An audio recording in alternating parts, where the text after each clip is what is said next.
Jesus. Bavandimwe, Beloved, turi muri season ya Halloween. we are in the season of Halloween. Muri 2019. Halloween 2019. Hari indi mpamvu ituma tugomba kuba maso tugasenga. There is another reason we must watch with great intensity. Kuko hari uburemere muri uku kwezi. Because there is a heaviness in this month. Uku kwezi kwa 10 kwinjira mu myanja y'uku kwa 11 turi muri season ya Halloween. Going from October into November, we are in the season of Halloween. Ubu mureba. As you watch, hari uburemere bwinshi cyane. there is a heaviness. Twe tugomba kuba maso tugasenga. We must watch intensely. Tugomba kuba maso tugahamagara Imana. We must watch and call upon God. Halloween ivuga iki cyangwa se mu buryo bw'umwuka ikora iki? What is Halloween and what happens in the spirit during Number Halloween? 1, ijambo rya mbere. Number 1, Iyo Halloween itangiye, when Halloween begins, icyo gihe in that season, nicyo gihe umwaka mushya muri kalendriye y'abarozi utangira. Uwo mwaka bawitwa ngo ni Samhain. it is the beginning of witches' new year called Samhain. Iyi Samhain itangira na Halloween. Samhain begins with Halloween. Nicyo gihe abarozi bose bahaguruka. That's when all the witches rise. Donc rya joro buca Halloween itangira abarozi bose bo kwisi bose bahurira hamwe kuko niyo bonane yabo baba binjiye muri uyu mwaka bita Samhain. In the eve of Halloween, all the witches around the world gather because it is their new year as they enter in their new year called Samhain. Muranyumva neza? Are we following? Icya kabiri, Number 2, impamvu tugomba kuba maso why we must watch. mu buryo bw'umwuka. In the spirit, Abarozi cyangwa se abakorera Satani, umunsi Halloween itangira niyo birthday ya Satani, bo bacelebra kuvuka kwa Satani. witches and wizards, they celebrate Satan's birthday in the Donc beginning of ni birthday Halloween. ya Satani. It is the birthday of Satan. Muranyumva neza? Are you Nuko listening? ko uku kwezi turimo In this month we are in, Satani, abadayimoni, abarozi bari muri fete ko baracelebra birthday. Kandi gucelebra birthday ya Satani bijyanye no gupfa kw'abantu, amaraso y'abantu kumeneka, ibintu byinshi. in this month, Satan, demons, and witches, they are celebrating the birthday of Satan, and that goes with sacrifices and a lot of people dying. Rero ku barozi Halloween cyangwa se Samhain ni umunsi ukomeye cyane mu mwaka. So for witches or Samhain, Samhain is the most important day of the year.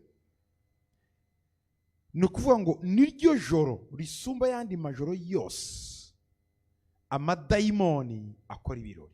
It is the supreme night of demon jubilation. Satani icyo gihe baramuremye. That's when Satan is worshipped. Imyuka y'abapfuye barayiterekera bakayihamagara. And the spirits of the dead are invoked. Icyo gihe habaho kuraguza, bakoresha imbaraga za Satani ndetse batongera, bazana imitongero, bahanura iby'ikuzimu, basuka imyuka mu bantu, babifuriza ibibi.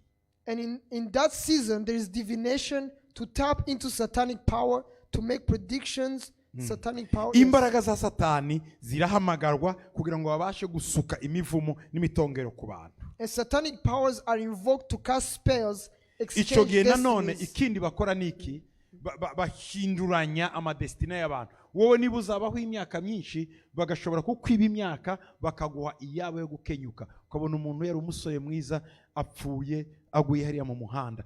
Ni muri uku kwezi turimo. Uku kwezi hapfa benshi, inda zivamo, abantu b'abasore bari droga, abandi batakaza destine. Umwana wabaye president akaba umayibobo agapfira. Uwo baye pastor akaba umuvuga butumwa, ugasanga ari mu bintu nawe atazi, arimo aratekereza ibindi, ubwenge bukajya kure. Naha niho bihera hagati y'ukwezi kwa 10 kurangira twinjira mu kwa 11. Ubu nibo nababwire iyi tariki ya mbere ni ya kabiri. Muranyumva neza?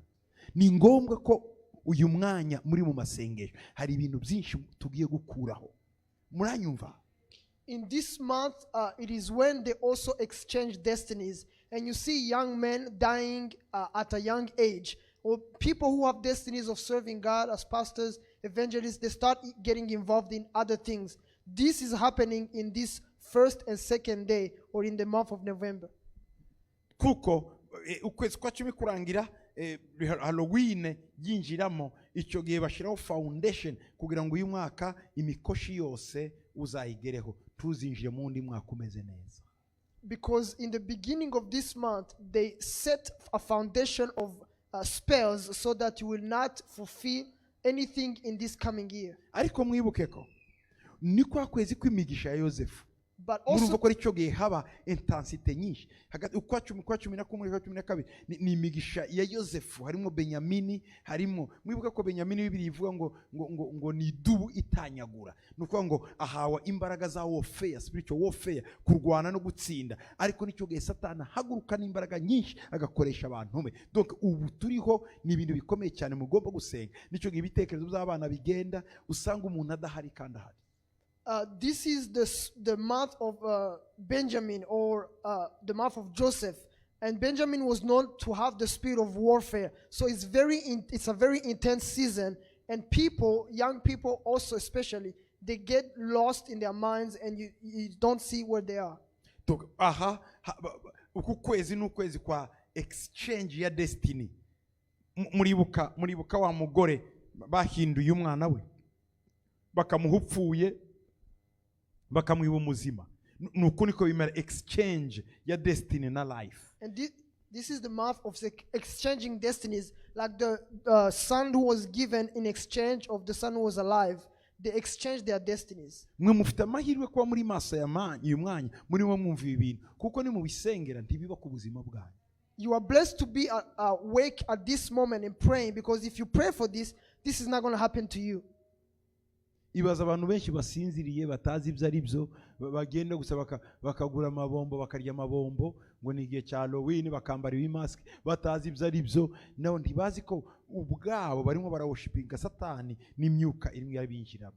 Imagine many people are just sleeping, they are just eating candy because it's Halloween, but they don't know that they are worshiping the devil and they are invoking or inviting demons to feed their lives. Niki abakristo bakagombye gukora ku munsi wa Halloween? Bo bakagombye kuvuga ubutumwa, bakagombye gusenga cyane, bakagombye kuririmba no kuramya cyane kugira ngo bamenagure iyo myuka, bahanurira abantu. Kuko aya n'amezi y'ubuhanuzi bwa Satani, n'amezi akomeye cyane y'intambara y'umwuka yo gusenya abantu, yo gusenya imiryango, yo kurimbura abantu. What should Christians do during Halloween? They should pray more, they should evangelize more, they should prophesy more, because it's a season where the devil is working to destroy families, to destroy people, and it's a very intense season. Nanone n'ukwezi ko kwica, kurimbura, cyane cyane kurwanya imiryango ya Gikristo.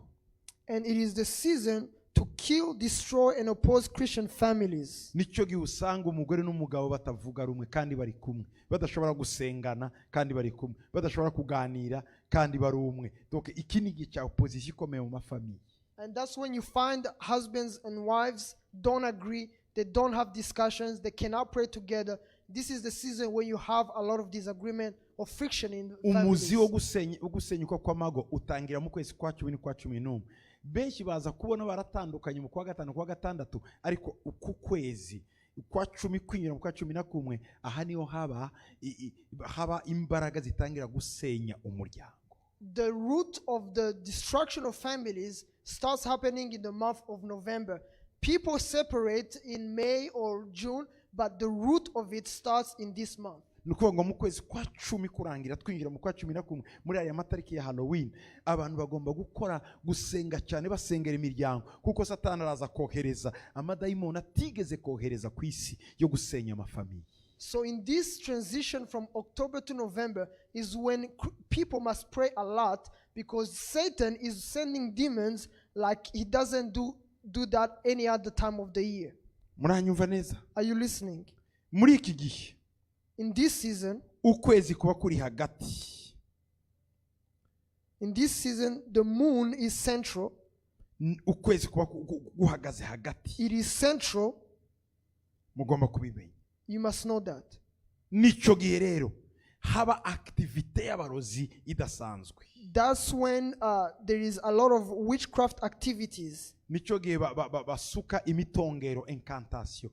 Donc ubundi abarozi baraguruka cyangwa se bagenda ahantu hose bavuga ibintu, ejo hazameneka amaraso, ejo hazaba ibingibi. Donc bagenda babyatura. Nicyo gihe abana b'Imana nabo bakagombye noneho kwatura hejuru y'umujyi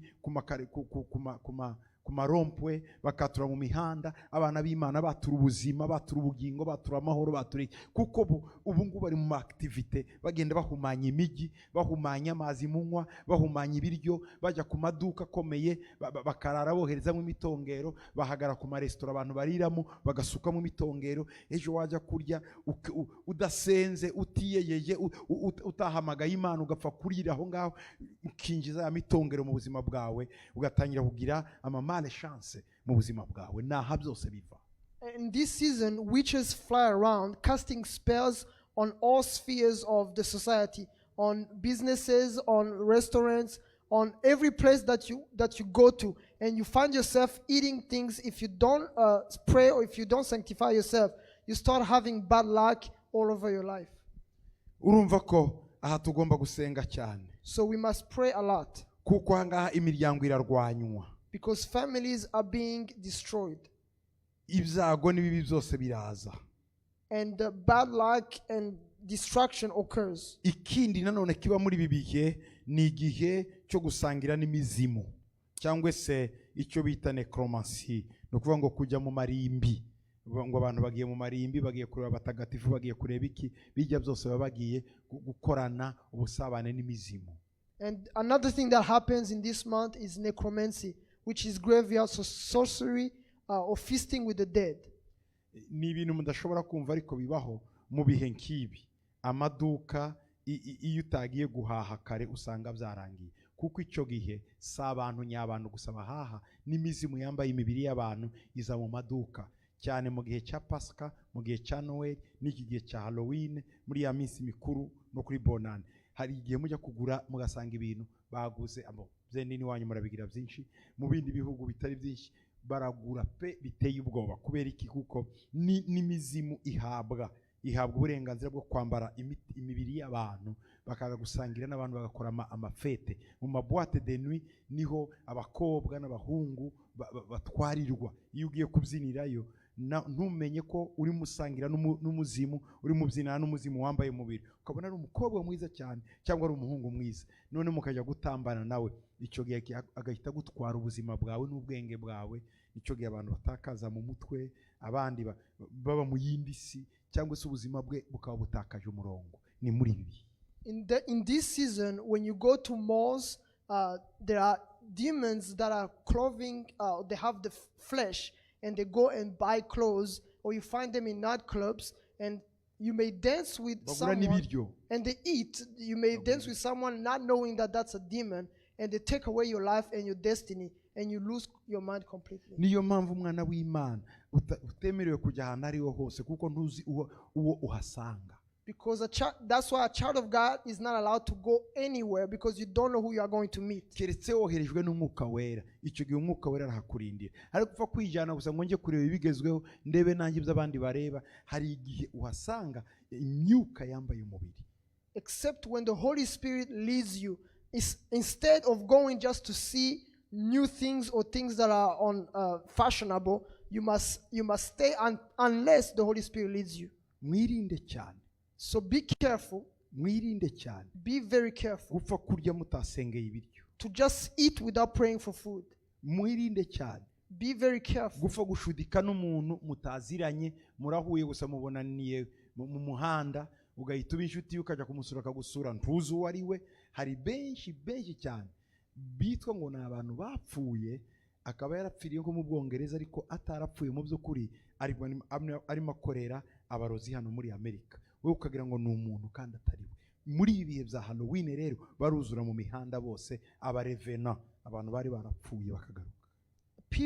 Sinimo mbabwira ibyo ngo mbatera ubwoba, ndimo ndababwira kugira ngo mumenye ko nimwitwikiriza amaraso ya Yesu mukagendera mu nzira y'Imana, ibi byose ni ubusa. Ariko nimutabyitwikiriza bizabakoraho. You must be careful with people you befriend, because you may find yourself dealing with people who are considered dead, but they are called those who came back. So you must be very careful. I'm not telling you this to make you scared. I'm telling you this so that you may clothe yourself with the blood of Jesus and pray against these things. But if you don't, this is going to touch your life. Igikorwa ikindi ni divination. No kuvuga ngo abantu bakaragura bakakubwira ibizaba. Another thing that is done in this season is divination. It's peeping into the future and telling you what's going to happen. Harabakoresha amakarte, harabarebera mu ndorerwamo, ibintu byinshi bitandukanye byo gusoma mu ntoki n'ibindi. They use tarot card reading or crystal reading and many other things that they use. Ikindi muvema ibikorwa muri ibi bihe ni ukuramya Satani. Another thing that takes place is satanic Hari worship. imihango bakora. They observe satanic rituals. Igihe banywa amaraso menshi y'abantu. And they drink blood, human blood. Hanyuma bakayaha Satani. And they give that blood to Satan. Ibi bintu akenshi ibi bintu mbabwira. Event nini cyane iba hagati y'itariki 31 n'itariki ya mbere ya buri mwaka. And the major event of this satanic worship takes place between October 31st and November 1st of every year. Murabyumva? Are you listening?